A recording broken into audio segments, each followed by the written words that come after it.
Hello. For those of you who had the same issue I did with my iPad updating, I had no problem with my iPhone.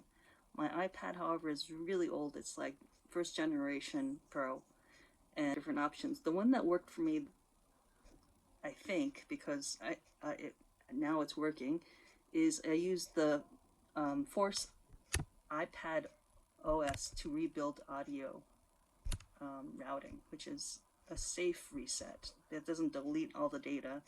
So you go to settings, then you go to general, transfer or reset iPad, reset, and then reset all settings.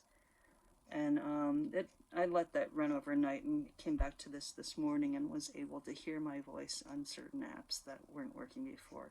Before it was like a big hiss. I don't know if anybody else had that problem, so I'm hoping to help somebody out there who may encounter the same problem. Yeah, and let me know if somebody knows why it's 26 and not 19, for instance, for this update. If it was like some big, why it's such a big deal to make it all the way to 26. Thanks for listening, and don't forget to like and subscribe.